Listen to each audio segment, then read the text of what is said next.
Pa kad je riječ o gradu Bjelovaru, onda želim naglasiti i kazati, mi već unazad 4 godine odvojeno na kućnom pragu prikupljamo uporabljive komponente otpada kroz žutu vrećicu plastiku, kroz plavu vrećicu papir.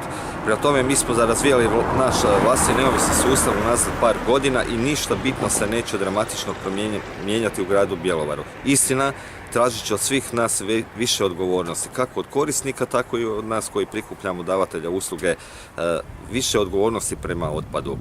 Naravno, ono što treba naglasiti i što treba kazati, koje su to najveće promjene. Najveće promjene ići će u evidenciji pražnjenja posuda.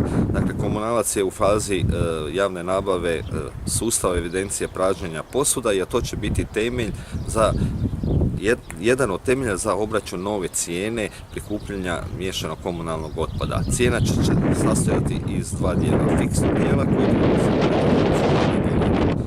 stabilnog, ekonomski održivog sustava prikupljanja otpada i varijabilnog dijela koji treba motivirati građane da dodatno recikliraju na kućnom pragu i izdvajaju uporabljive komponente otpada.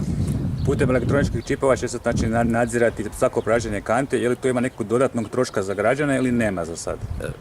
Putem elektroničkog čipa koji će biti ugrađeni u kante, naravno to će biti nadziranje svako pražnjenje kante.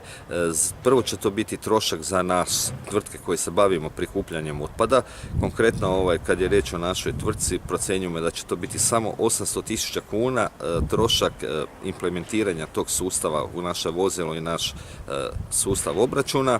Naravno, tražit će se i dodatna vozila za prikupljanje otpada i sve to zakonodavac je predvidio da se pokrije kroz cijenu prikupljanja otpada. Znači, cijena će u tom dijelu morati ići nešto gore. Za sada još ne? Za sada još ne. Naše službe rade kalkulacije. Naglašavam da mi imamo najniže cijene prikupljanja otpada u Republici Hrvatskoj i tako će i nakon te korekcije sigurno biti. Sad za kućanstva je jasno, jedna zelena kanta i vrećice dodatne za plastiku, za papir. Što je sa zgradama gdje su zajedničke?